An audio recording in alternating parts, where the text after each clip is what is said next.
Sejam bem-vindos ao nosso Award de 2021 no Chá de Trovão. Eu sou o Thunder e sim, 2021. Demorou um pouquinho para esse projeto sair, mas agora vamos falar dos melhores por categoria. Tem muitas categorias, então o critério geral é eles representar melhor a sua categoria. A gente vai explicando ao longo do vídeo, vocês vão entendendo. Quero agradecer imensamente o Rafa, o Igor e o Maurício por ajudar a fazer esse projeto e agradecer vocês também que estão gostando desse projeto pra gente continuar fazendo e no ano que vem não demorar tanto pra lançar o vídeo. Se você quiser ajudar a gente também, você pode assinar o nosso Catarse ou o nosso Streamar para ter conteúdos exclusivos e entrar nos nossos servidores da Ordem. Ou se você quiser adquirir uma camiseta maravilhosa dessa, ou uma xicrinha bonitinha dessa também, tem a nossa lojinha aqui na descrição, a montink.com/chá de trovão. Lá você encontra muitos produtos bacanas pra vocês. Então vamos que vamos, porque o vídeo tá gigantesco e é isso aí.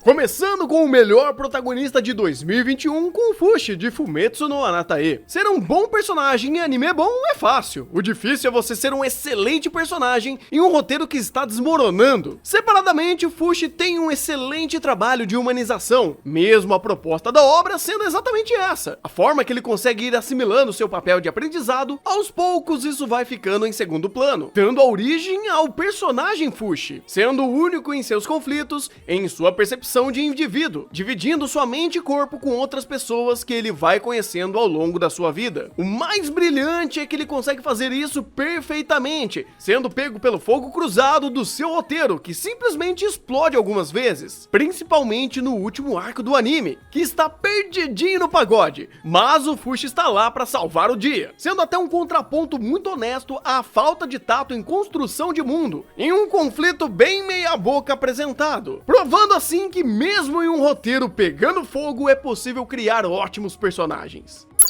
Nossa melhor protagonista vai para uma que nem teria o papel de ser uma boa protagonista de fato. Com vocês, Biwa, de Reiki Monogatari. Biwa tem a missão de ser uma observadora em transmitir as passagens trágicas da história do clã Reiki, através das suas músicas, sendo teoricamente uma personagem espectadora, e de fato a última coisa que ela faz é apenas observar a história. Por mais que seu papel de ação seja quase nulo, a grande sacada dela é fazer um vínculo emocional e um elo de conexão com o mundo e com os personagens apresentados, que além de ser muito bem feito pelo papel narrativo, ainda nos entrega uma personagem muito viva, e se tornando até muito única para seu roteiro e para sua trama, mostrando que um personagem observador ainda pode ser um personagem muito bem construído.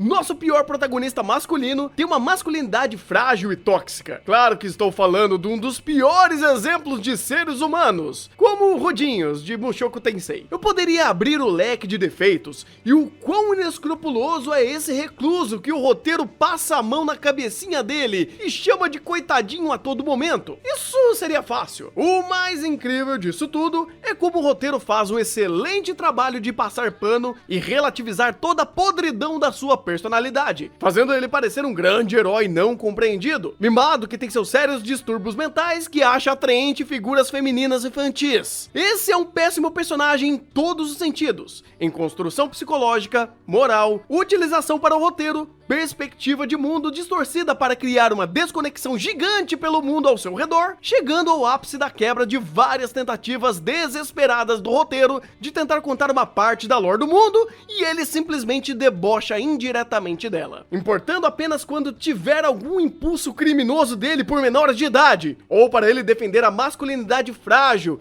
Ele tem doutorado na arte de ser um incel. O engraçado é que o seu contraponto, o grande Rogério, faz justamente o papel de protagonista melhor que ele, mesmo nem sendo esse propósito dele de estar aqui. E se você não sabe quem é o Rogério, relaxa, vai no nosso podcast de Mushoku que você vai entender. Para a pior protagonista feminina, nada melhor do que uma personagem que destrói universos e a sanidade por não querer estudar matemática. Pois é, a Satoko é um caso curioso dentre as nossas candidatas. Teoricamente, depois de uma temporada inteira de dúvidas e caos com o Gol, a temporada Sotsu deveria aprofundar essa personagem, com os elementos extras dessa nova série, além do que já conhecemos. Porém, não foi isso que aconteceu. A perspectiva da Satoko como uma protagonista / antagonista é simplesmente redundante. inútil, servindo apenas para uma ferramenta quebrada e conveniente para o plot andar, de acordo com o grande Keikaku dela. Não acrescenta nada para a personagem em sua bagagem dentro da série de Higurashi, mas apenas força sua visão na narrativa para o espectador, pedindo para nós entendermos a Satoko, quando só conseguimos pegar ranço dessa personagem que só destrui tudo que interage. Birrenta, sem profundidade, cheia de furos em sua construção e destruindo toda a realidade do anime, Satoko se esforçou para ganhar o prêmio de pior protagonista feminina com louvor. Nosso melhor grupo principal não foi comprometido pelo seu ovo, digo, pelo final de Wonder Egg. Muitos dos conflitos que são abordados em Wonder Egg são criados justamente abordando algum aspecto humano trágico, que abrange temas muito delicados como depressão, sexualidade, bullying e entre outros. Aos longos dos episódios, essas conversas são elevadas ainda mais justamente pela interação de personagem, e como cada perspectiva de uma garota pode adicionar ou subtrair para o compreendimento do conflito dado em questão, já que tudo pode ser aceito ou recusado com uma nova leitura de um drama pessoal, caso o personagem queira. Essa dinâmica orgânica por si só já é muito boa, e melhora ainda mais, pois temos um trabalho excepcional de criar personagens muito reais e palpáveis para nós, sejam pelos conflitos apresentados e pela perspectiva de mundo de garotas adolescentes que estão lidando com conflitos bem complexos separadamente, e com suas dinâmicas de grupo, e com a afinidade delas, conseguem abrir ainda mais o leque para o roteiro explorar as conversas que fluem naturalmente, e com muita responsabilidade levada pela sua narrativa. Nosso pior grupo principal fica com os adoradores da Bacarina, com Hamefura 2. Eles já não iam bem nas pernas desde a metade da primeira temporada, só que agora foi de mal a pior. Um cast inflado de personagens genéricos, redundantes e que existem apenas para dizer o quanto a Bacarina é incrível, por mais que ela esteja apenas respirando ou perdidinha no mundo das ideias ou comendo doce. O que começou com boas dinâmicas virou apenas uma casca vazia do que um dia já foram, sendo apenas rostinhos bonitos com zero capacidade cognitiva. Nosso melhor coadjuvante vai para um quadrado, que é mais expressivo que qualquer protagonista de Sekai. Com vocês, Matsumoto de Vivi. Sim, ele é um coadjuvante por mais que não pareça, já que ele está na história a todo momento, mas suas funções são das mais diversas, tanto para o roteiro quanto para Vivi, sendo ele uma fonte vital de informações para a trama principal, dando informações sobre o mundo, causas e consequências, e principalmente sendo um contraponto aos próprios conflitos principais da Vivi, que mesmo não sendo uma peça vital a todo momento da história, auxilia muito em momentos que esse quadradinho voador aparece. A sua força da sua presença também fica em um pequeno spoiler, pois existe um outro Matsumoto que ressignifica muito da missão da Vivi e da sua própria existência, dando muito mais profundidade à sua personalidade com traços mais humanos, fazendo até todo sentido com o tema do anime, que ele mesmo ajuda a dar um contraponto pela sua própria existência. Assim como a Satoko, a Arika ganha um lugar reservado na lista como uma das piores personagens do ano. E olha que ela queria estudar. Rika é uma personagem muito importante para a série de Higurashi como um todo, então deveria ter uma presença e ações muito relevantes para essa nova série, que seria um elo perdido. Mas não, a personagem é emburrecida aos montes pelo roteiro, esquece das próprias informações que carrega consigo, é extremamente reativa e falha em tomar pensamentos simples, que já havia tomado em séries anteriores. E o principal motivo dela estar aqui é por ser um péssimo contraponto a Satoko. Não só essa premissa de estudar ou não estudar, eis a questão, é uma coisa horrorosa, como a Arika abertamente não tem nada a agregar, sendo um grande bonecão de posto na série toda, mesmo tendo posto de uma personagem que é extremamente importante. Seu trabalho na narrativa chega a ser cansativo de tão forçado e patético que é, piorando ainda mais o ritmo já cansativo da história. Normalmente antagonistas são lembrados por sua presença grandiosa, contrastes fortes contra os ideais dos protagonistas, ou mesmo ações absurdas e chamativas. Por isso Sakuma de Nomad Megalobox é um ponto fora da curva, diferente de antagonistas bem mais emblemáticos, como o próprio Adam de SK8. Ele não tem nada visualmente marcante, muito menos uma premissa diferenciada para os dias de hoje, visto que o vilão ser o presidente de uma corporação tem sido algo bem natural em filmes, séries e animes por geral. Porém, é isso que o torna diferente e mais interessante do que o resto. Sua única arma é seu carisma e poder de convencimento. Mesmo que os personagens e nós saibamos do quão errados são suas escolhas e ações, ele consegue nos vender uma visão de ouro, nos entregando um show de manipulação absurdo, maximizado por cena dos personagens em dúvidas e angústia sobre o que fazer, enquanto ele apenas dança sobre seus conflitos. Mesmo sendo muito mais conceitual, é algo extremamente marcante e rico dentro da narrativa. E 2021 foi um ano de muitos antagonistas emblemáticos, por serem horríveis, mas dentre todos, Kazutora de Tokyo Revengers se sobressai. E qual o motivo disso, você se pergunta? Bem, Kazutora erra em tudo, ele só erra. Ele é uma máquina de erro. Tudo que se trata de um papel de antagonista, ele se quebra. Inserido na obra no meio da narrativa, de maneira atrapalhada e bem digna de um pirralho. Tenta roubar o perigo e o foco da ameaça real, que é o Kisaki. Mas acaba trazendo consigo um arco apenas desnecessário e patético. Claro que o Milton de Moriarty tem uma dessas mesmas características. Só que o destaque de Kazutora é abertamente tentar te enganar, com um background profundo do seu psicológico, o qual parece uma enorme piada de mau gosto, com pensamentos como a culpa é dele, porque eu matei o irmão dele. Pra piorar, seu fechamento é recheado de uma passação de pano a todos os problemas que ele causou, e pessoas que morreram por causa dele, só pra ser chutado da narrativa e esquecermos que um dia ele existiu. Não apenas uma enorme perda de tempo, mas também uma ofensa à nossa inteligência. Nosso melhor anime original vem diretamente das minhas comparações malucas com Nier Automata. Com vocês, Vivi. Meus amigos, que projeto maravilhoso tivemos aqui. Começando com uma staff de peso com o Estúdio Witch, jogando a verba na mesa em um dos seus melhores momentos atuais, com uma produção afinadíssima e voltada para uma identidade artística mais realista. Isaac Shinpei tendo um dos seus melhores trabalhos como diretor na carreira, trazendo cenas de impactos recorrentes e muito preenchida de conexões emocionais e catarses constantes para fazer ênfase aos seus momentos de ápice e um trabalho consistente para não deixar a peteca cair. O Mehara Eiji e Nagatsuki Tapei mandaram muito bem no seu roteiro, principalmente o Tapei evoluindo muito como roteirista depois de anos de ReZero. Os dois trabalharam muito bem em uma narrativa ampla de conceitos tecnológicos e emocionais que se misturaram e criaram uma química muito única em contar essa história. Tudo isso fez Vivir não apenas ser um dos melhores animes do ano, mas como um dos mais difíceis pela sua complexidade de construir um mundo que vai evoluindo ao longo de 100 anos, criar viagens no tempo e trazer uma série de leituras entre as diferenças de um androide e um ser humano, e como isso impactava a narrativa pelo mundo, conflitos ou personagens. Simplesmente esse anime é uma carta de amor ao mundo dos animes.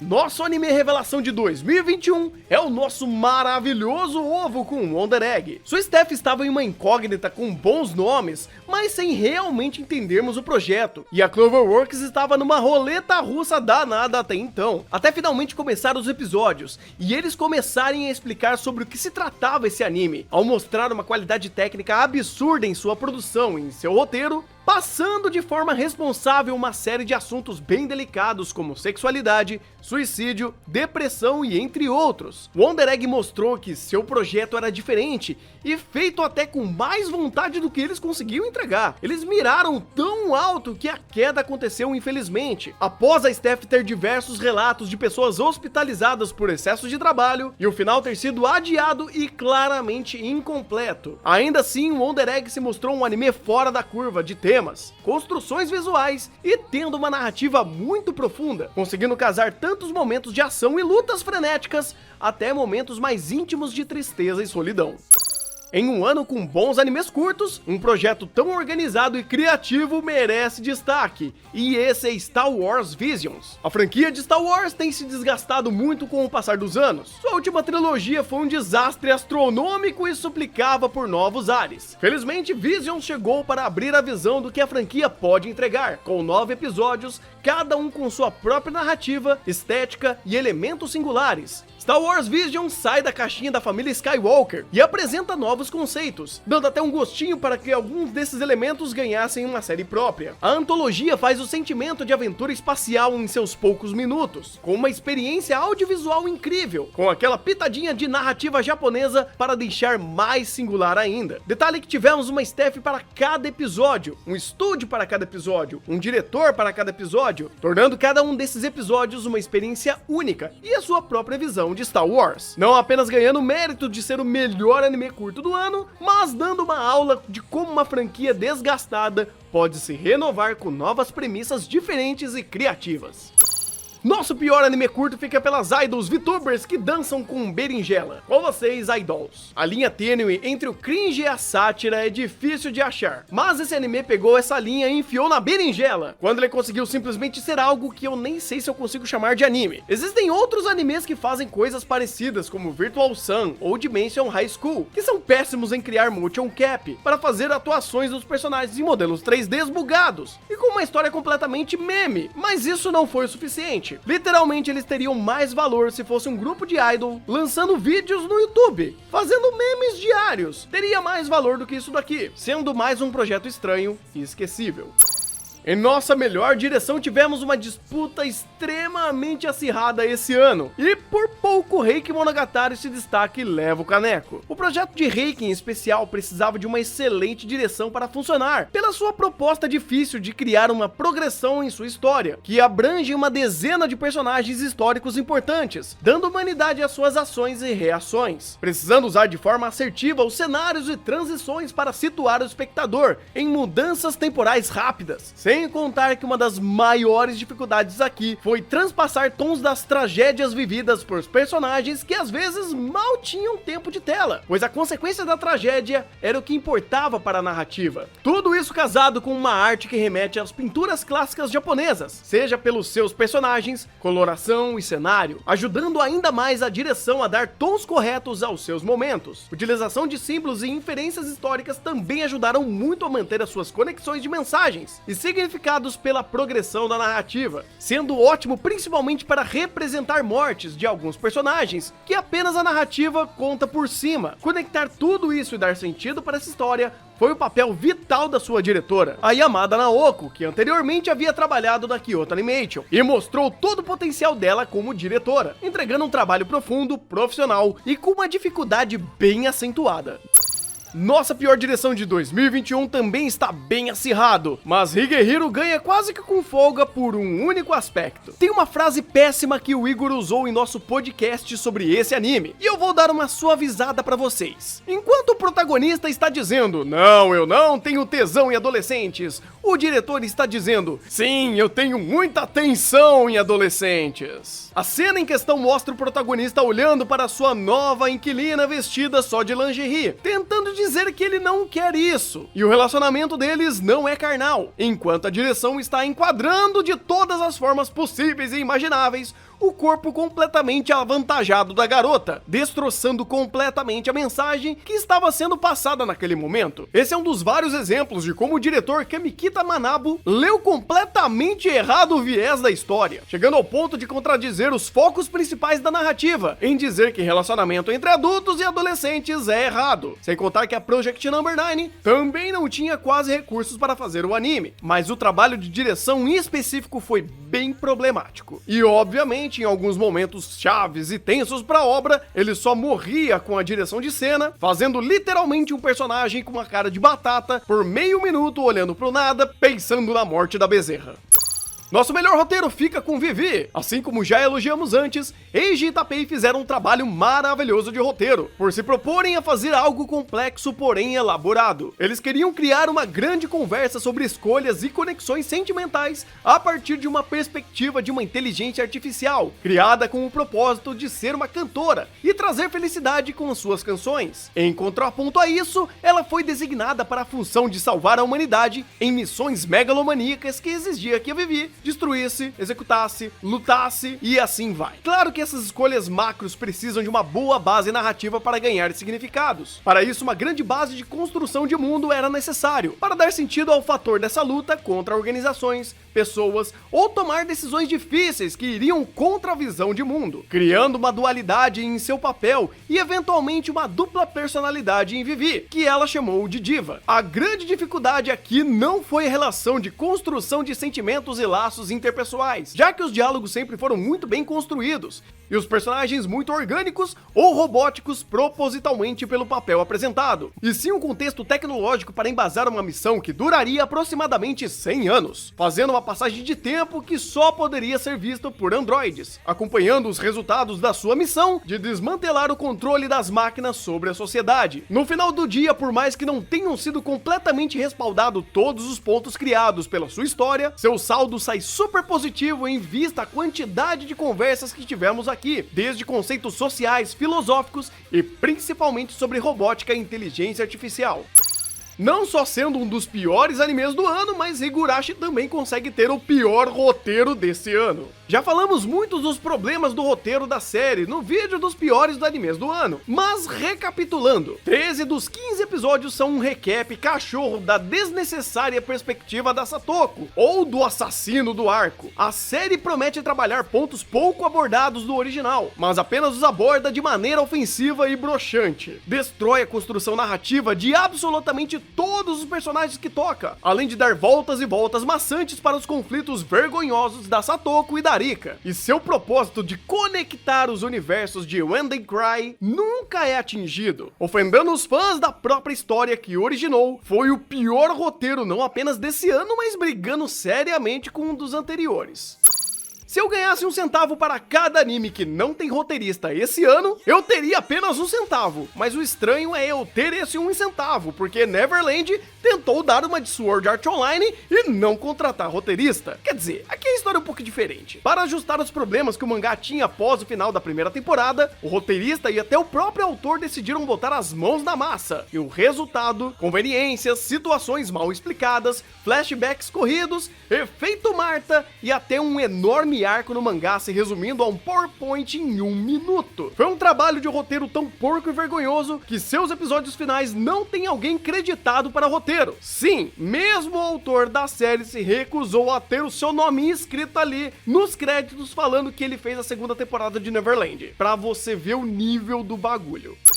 Em nossa melhor animação tivemos Maid Dragon S. Não é surpresa nenhuma esperar uma entrega extremamente profissional em qualidade de animação da Kyoto Animation, mas aqui eles foram além. Pegue todos os pontos altos que tivemos da primeira temporada e melhore ainda mais. Isso nem parecia possível, mas nessa 2ª temporada, o nível de animação não se destaca só pelas excepcionais sequências de ação que tivemos em certos momentos chaves do anime, como algumas lutas, mas também a qualidade de fluidez da animação e a consistência geral do anime salta à vista também. Alguns episódios propõem tons diferentes de conduções de determinadas cenas, externando sentimentos diversos pelo ponto que o personagem está passando, principalmente de melancolia e solidão quando temos um determinado flashback. Claro que esse trabalho é mais da direção do que da animação em si, mas o nível de detalhes faciais, microexpressões gestuais e uma pós-produção que só a Kyoto Animation faz, acaba maximizando algo que pode até ser simples pelo roteiro, mas é sentido de todas as formas e expressado com muita força em cada cena do anime, sendo até difícil de elogiar apenas um único aspecto de produção,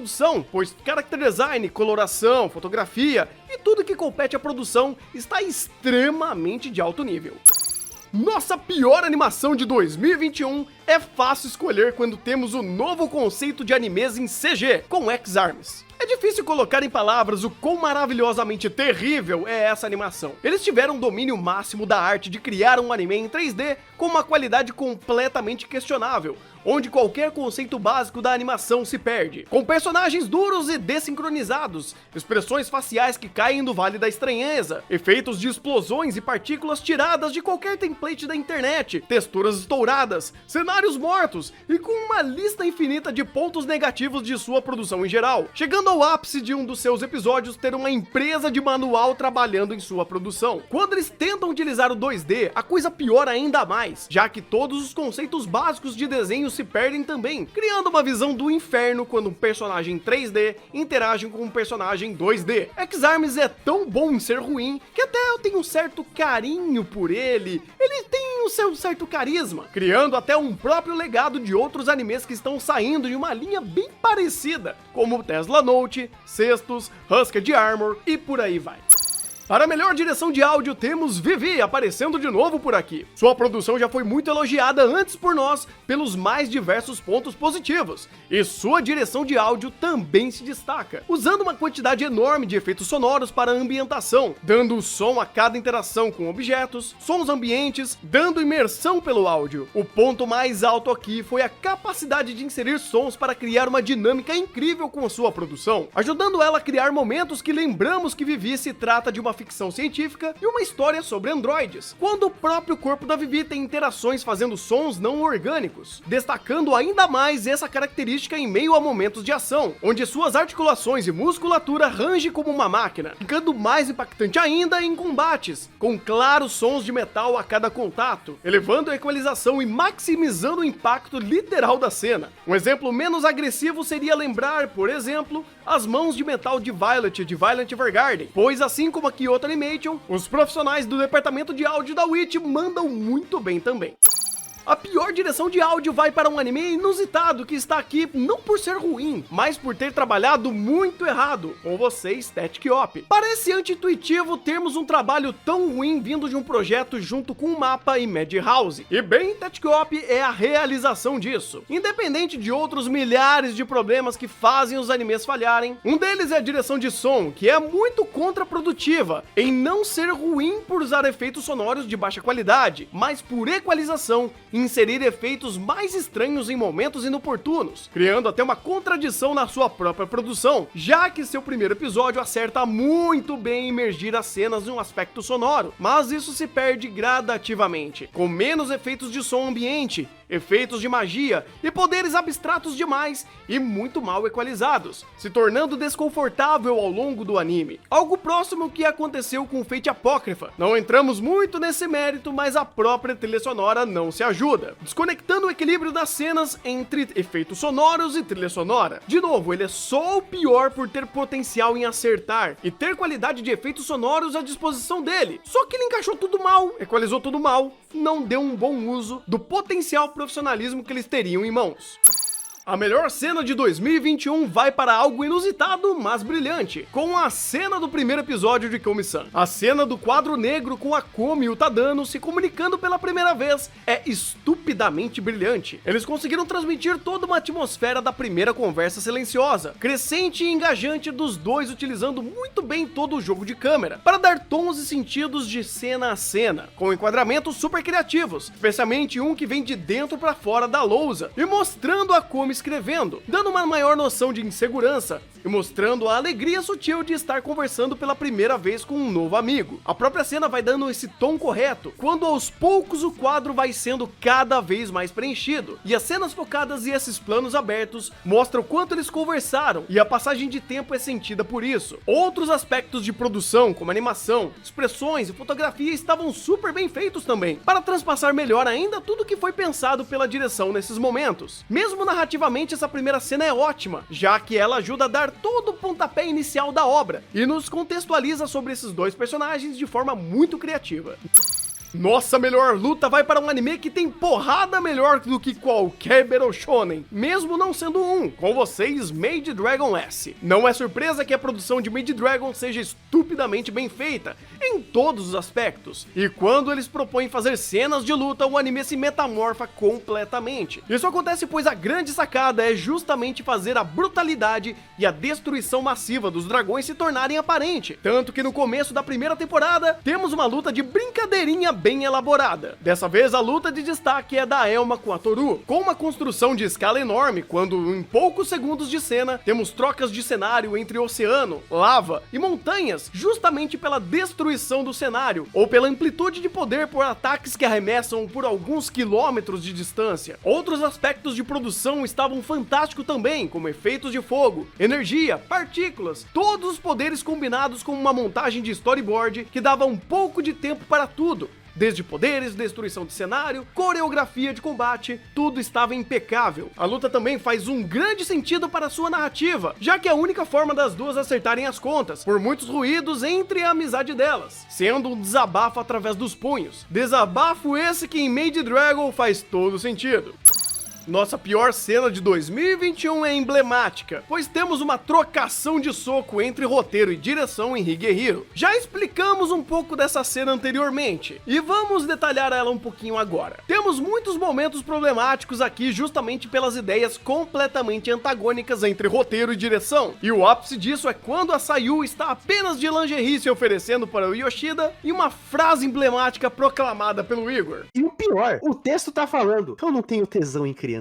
A imagem do diretor tá falando, eu tenho muito tesão em crianças. Homem, caralho.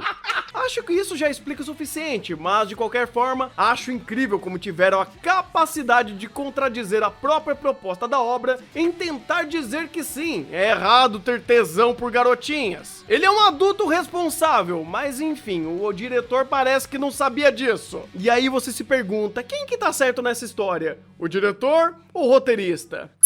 Em nosso melhor episódio, temos o melhor curta-metragem com o primeiro episódio de Fumetsu no Anatae. Seu primeiro episódio isoladamente é uma experiência maravilhosa. Sua estrutura apresenta, desenvolve e conclui essa narrativa episódica, do deslumbre e tragédia de um garoto que ficou sozinho com o seu lobo em seu vilarejo. O lobo do caso é o próprio protagonista que assumiu a forma do falecido lobo do garoto, se tornando um espectador de uma solitária vida em meio a um deserto de gelo. Esse tom trágico é dado uma excepcional montagem do episódio, com takes abertos e fotografia que ajudam a dar esse contraponto do sempre positivo garoto que tenta encher a sua vida de boas energias, enquanto sobrevive a um clima hostil, com poucos recursos e perigoso. O trabalho de direção e storyboard pensaram muito bem em fazer justamente esse contraponto de tons, enquanto o garoto interage alegremente com o seu lobo e fala sobre sua vila e essa tão sonhada jornada para um lugar melhor. As montagens de cena vão gradativamente mostrando que esse cenário é hostil, reforçando ainda mais ao longo da sua jornada para procurar um novo mundo que potencialmente poderia ser trágico. Por fim, toda a qualidade inerente desse episódio, em todos os sentidos, é excelente por funcionar isoladamente para não só contar um começo conceitual que é o Fushi, mas para dar um tom de alegria e tragédia que Fumetsu tanto acerta em fazer, sendo não só um bom começo, mas deixando essa regra explícita para nós entendermos o tom do anime, que, spoiler, não se mantém até o final. Para o pior episódio, não teria como ignorarmos o final de Neverland. Já não bastasse ele ser um episódio de fechamento muito ruim, como é um episódio isoladamente tenebroso. Conflitos escalafobéticos e uma produção quebrada, o final da série se sobressai de maneira nunca antes vista, sem se preocupar com o vilão final, lore do mundo ou mesmo a empatia dos personagens, ainda que nos forcem isso goela abaixo. Cria uma enorme cena triste para ser respaldada por um enorme PowerPoint de 1 minuto. Esse episódio final concatena todos os problemas que a segunda temporada teve, entregando uma das maiores atrocidades da história da animação japonesa. É mais do que justo que leve como o pior episódio do ano, e manchando Neverland pra sempre. Nosso melhor uso de CG ficou com uma agradável surpresa, com Nighthead 2041. Não apenas saímos do estigma de animes horrorosos que tivemos em 2021, como é um trabalho de computação gráfica muito sólido. Seus efeitos são muito bons, além de um bom uso de câmera e movimentação dos modelos de personagens, os quais mantêm detalhes expressivos e uma evolução notória nas expressões faciais, algo que esperávamos ver apenas de trabalhos do estúdio Orange, que, por exemplo, fizeram Beastars esse ano e mandaram bem. Sim, dá pra fazer incríveis animes de computação gráfica, só ter bons profissionais e o orçamento certo no lugar. De qualquer forma, Nighthead tem todos seus méritos e leva esse caneco. Para fechar nosso vídeo de melhores por categoria, por que não falar do nosso Ex-Arms, sendo o pior CG de 2021 e provavelmente sendo um dos piores animes já feitos em CG. Sim, a qualidade gráfica de Ex-Arms só não é pior por existir um charme de ruindade, já que é notável que em alguns momentos do anime eles estão tentando, mas a tentativa sem qualquer fundamento só tornam as cenas mais memes e desengonçadas. As montagens de cenas épicas só pioram ainda mais quando o personagem tenta tomar uma atitude grandiosa ou fazer uma cena de batalha épica sem qualquer tipo de condições pela própria produção. Modelos de personagens, coreografias de combate e tudo mais não existe aqui. E como eu falei antes, não temos bons modelos 3D, textura, efeitos de luzes, partículas, qualquer coisa visual aqui é tenebrosa e por isso ele é coroado como o pior CG de 2021. E é isso, penúltimo vídeo entregue pra vocês, espero que vocês estejam gostando desse projeto, um pouquinho atrasildo, mas de coração pra vocês. Deixa aqui embaixo também os animes que vocês querem colocar por cada categoria, e se você estiver gostando desse projeto, compartilhe com seus amigos. Conheça mais vídeos se inscrevendo aqui no canal, e se você quiser ajudar a gente, tem o clube de canais aqui pra vocês. Muito obrigado pela presença de todos, um bom anime e até o próximo vídeo.